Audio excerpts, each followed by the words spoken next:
Hi everyone, and welcome to Shenanigans with Chris and Cindy. Today we're out by the pool and we're going to be talking about summer fun and safety in the sun. SPF 50, 30, sunscreen. What is that? I never even heard of that until I was adult, mommy. How about you? Yeah, same thing. No, back in the 70s, maybe the 80s, it was all about baby oil, putting the silver screen to reflect the sun, to get every spot evenly tanned. To burn. Yeah. So it would turn. Yes, that's what we did. That's what we did. And you know what? Now we're 60 plus.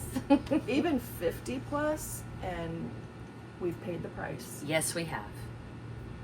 And I'll tell you what, all these little sunspots all over our bodies are the price that we've paid.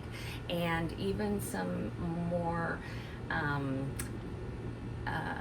intense spots that have turned into some not so nice, nasty little things that are precancerous even and scary, that we've had to go to dermatologists and have checked, which is something very important that we would like to touch on a little bit, that have impacted our lives and left scars. Okay, I don't know if you could see this because I do have some makeup on, but I do have a scar from about here to here. Yeah. Plus a couple of others, but yeah.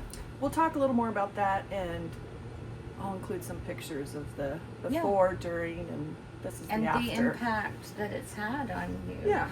And I have a one too.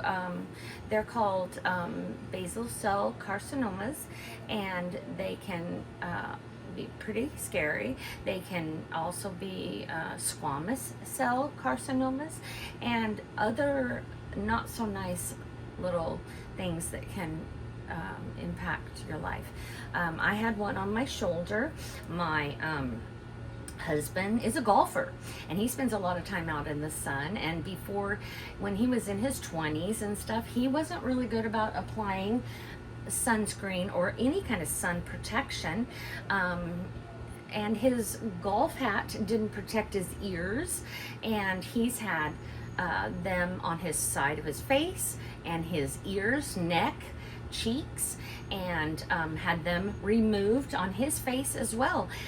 His father did, so we're finding out there is some genetic predisposition as well, and so you need to be very conscientious and careful if you have that in your family.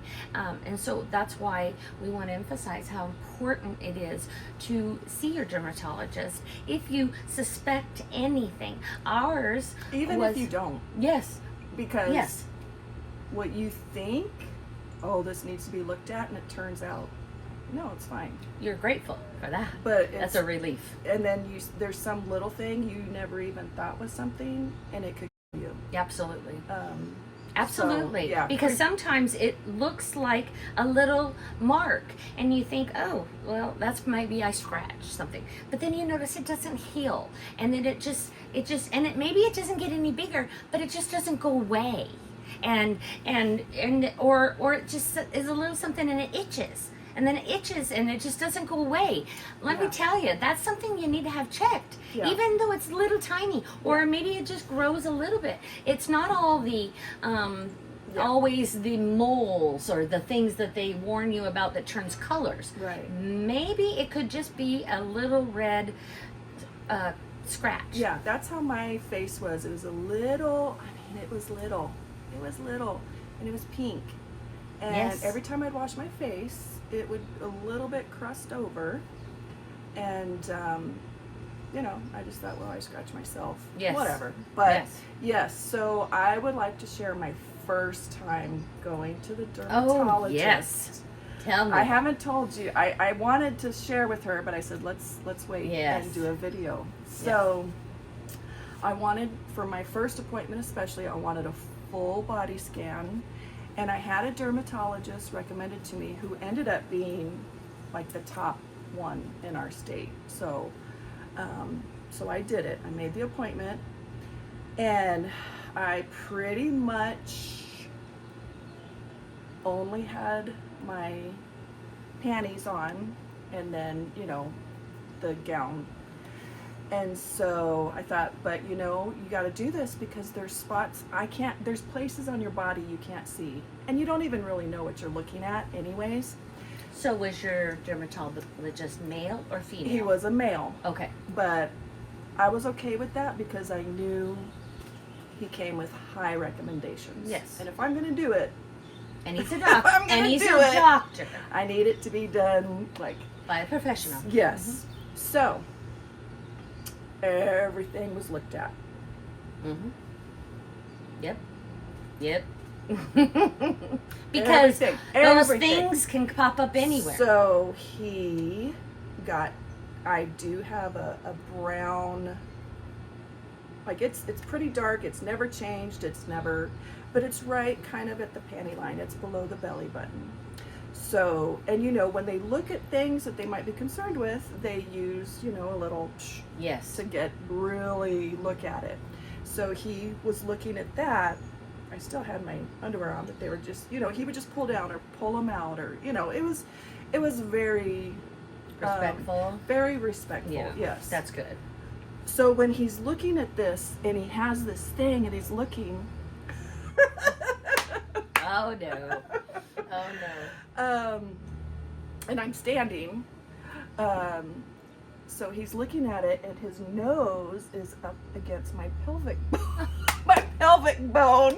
Oh my goodness. And it wasn't very long. There's you an know? awkward he moment. looked at it, and then he was like, "That looks fine," you know, because I knew it was there and it hadn't changed or anything, but still. And then he just moved along. But oh man, at the time, like I was trying not to laugh. Honestly, like it was a little awkward. Yes, that's part of why I wanted to laugh. But I was like, man, he's just checking everything out really good. So anyways, that's my little bit of my humorous story. Mm-hmm. And I've been back several times with a nurse practitioner just to follow up on full body scans still. But he did the surgery here for me, and I'll go ahead and tell a little bit about the surgery. I'm in this room, and my husband's sitting in the chair, and it was one of those chairs that recline. You know, it was a big, comfy, it was a surgical room, so I leaned it all the way back, like I'm ready for him to come in and cut this off. And of course he said, you need to have your seat up because I need to see how your face will be in its natural upright position. That's a good doctor. So they numbed everything, you know, needles, whatever. Needles don't bother me, a little poke, sting, whatever. And then I couldn't feel him cutting, but I could feel sensations. And I was trying to hold very, very still, which I did. So all I did was I just kind of moved my feet, like, okay, all right. Very, like my toes. And my husband watched it all. And I could see my husband kind of go like this. Oh. Because, you know, you're cutting and anyways. It's your face. Yeah, it's my face. Mm-hmm. But he did a good job. I did have stitches. They stayed in for a while and then they were removed, and there were some internal that didn't have to be removed. But anyways, it was worth it because you know, you don't want that in your body. So anyways, that's a little bit of my story on my face. Yeah. So if you've been through some of this before, maybe you could share in the comments, or you know, how preventative helped you or something, maybe, you know, or even Absolutely. melanoma Absolutely. can help you. So Absolutely. share your story with us if you'd like. But Yeah. I think Cindy, you wanted to talk Yeah. about Oh, yes. About lotions and potions. About how just preventative care could have saved that from happening. Most likely, but maybe not. I have had a basal cell on my shoulder, and my shoulder, it was most likely from being in the pool or being on the beach, and just because mine is located smack dab in the middle of my shoulder. And It was just a crusty little thing, like she was talking about.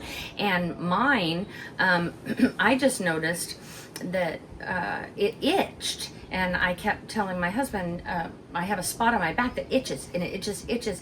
And then he would say, well, let me take a look at it.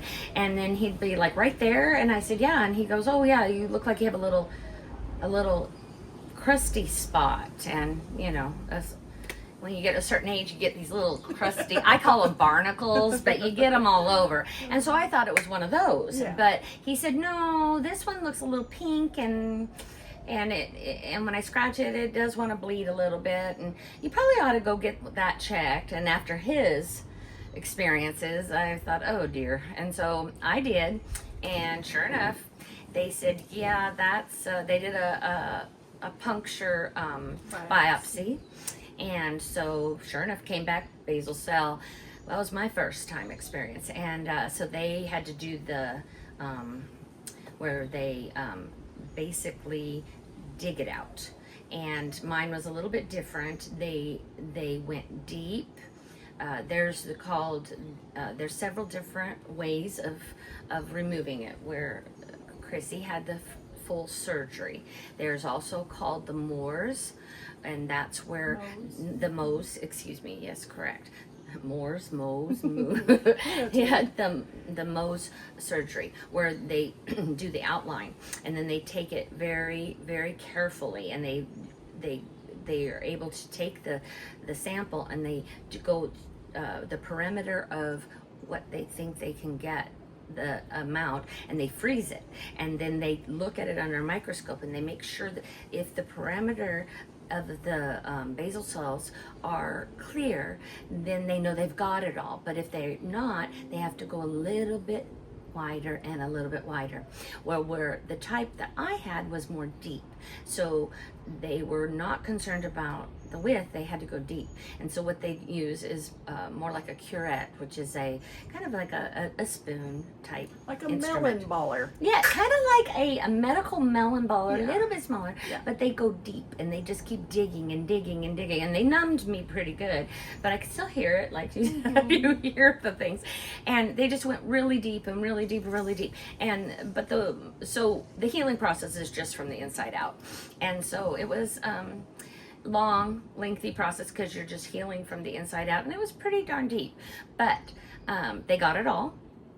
And so I have a nice little scar, but they got it all. And if I had just had probably used protection on my back more, I probably wouldn't have had that. And so there are so many sun protection, SPF, broad spectrum sunscreen protections, and even the mineral protections out there that they recommend for your family, for your children. We have some examples here that are by no means one are better than other, but we kind of go by convenience, and what works for us and for our families. We know that some people prefer sprays, some people prefer the creams. There are some studies out that say certain ones are better than others. There are some all natural ones. I was even reading ones last night about these ones that are brand new that use tallow oil from beef, and they are actually edible, but they are supposedly really work well. And if they don't sting your children's eyes, and if it gets in their mouth, it's no big deal. They're all natural, and they're edible, and they work. So do the research, find out what's best for your family, and keep them protected and safe in the sun. And that's the most important thing, because we don't want our children, our grandchildren, and their children to make the same mistakes that we did in our young and youth, because knowledge is power, and when you know better, you do better. Right. So there's several ways to protect yourself. Mm-hmm. Hats, but they have to have, I've worn the caps, but they don't provide much shade. The ears, the neck, and even the shoulders. Hats, I have very many hats. In fact, I'll probably include some pictures at the end of this video of Absolutely. several of my hats that are my go-to hats. Cover-ups, some long sleeve, cottony, lightweight, even lip balm with SPF protection, and then of course the good old rub on, spray on. I love the spray on because I can do it myself. I can get my back, I can get places that normally I can't rub in. Right. I have trained my grandchildren. We have to reapply. So when they're in the water and when it's time to come out to reapply, they know that. And of course I give them like an Oreo cookie or something to eat while I do that. And when I do their face, they close their eyes. I do a quick, and then I tell them, count to 10 before you open your eyes, and either fan it or face towards the sun or where the breeze is coming from. And you know what? It works. Every hour, I know an hour sounds like it's a lot, but you have to reapply, especially if you're in the water. And my grandchildren know that too. Being in the pool or on the beach, whenever they're in the water, we've trained them. You get out of the pool, you reapply, it's time for a popsicle, we hydrate, that's what's also important, and keeping hydrated and reapplying, we just have it a routine. They understand that, and when you have them trained in knowing that, they don't really mind it. So speaking of hydrating, I think it's time. I think we have so. our water. Definitely. Cheers. And can't forget eye protection. Eye protection is so important too. Love sunglasses. Absolutely. I can't hardly go out of the house without my sunglasses, no matter what time of the year it is. Mine are prescription, so I wear the same ones all the time. I can't afford to lose them, so I keep track. Yep. But so what I love, any brand, this is the one that I've used recently. It's Jergens Instant Sun. I have the deep bronze. I don't have it on right now, but I love it. Yep. Not only does it make you look tan, but it kind of makes you look firmer. You know what I'm talking about? It makes you look firmer. The only thing is I don't really put it on my face because it just doesn't, I don't know. I don't. But I'll do my neck and everywhere else. I use the mitt. The mitt. Oh, we don't have it with us today. Mitt, but you know what else I've used? I have used regular, kind of like surgical gloves, the ones without powder. So anybody that has gloves left over from COVID, if you use latex, them, the latex, or if you're not allergic to latex, but I've used those before, and it just saves your hands from getting orange or whatever color your hands don't match your body. Self-tanners are wonderful. Love self-tanners. And there is a little bit of a secret that self-tanners make you look thinner. There is Firmer something thinner, and they healthy. help your legs, especially those of us who live in hot states like we are in Arizona. We don't wear those things called nylons anymore. I don't think anybody does. I don't think, No. maybe they just don't. No. Well, we certainly don't in Arizona. I do remember wearing them in the 80s and 90s, but oh my goodness, I don't even own a pair. Just put on some self-tanner. Put on some self-tanner. Absolutely. And you're good to go. There are some really cute cover-ups out there. Yeah. You've got the long pant ones if you want. Yeah. The little wrap around. Give your yeah. legs a little protection. You know what? We have a few. Maybe we should. We should model a few. We'll do of a little these. fashion show Maybe for you. we should. With our You think? sun protecting cover-ups. I think maybe we should. Yeah. So. Maybe we'll. Well, I think we're good for today on fun in the sun and protecting Taking- your skin. Yeah. And Summer fun. we didn't even talk about wrinkles, how the sun Oh. adds wrinkles, Oh, kind of like yes. smoking adds wrinkles. Absolutely, and that's another reason for Right. eye protection, those Yeah. crow's feet. Yeah, And, the 11s, which I've Yeah, had since the I was 11. a child. but oh, yes. anyways, Absolutely. if you have an experience, share it. Please. If you've never been to a dermatologist, make an appointment. Don't Yes. put it off. Don't make put an it appointment. on. It's so important. You need to protect yourself and take care of yourself. Yes, you do.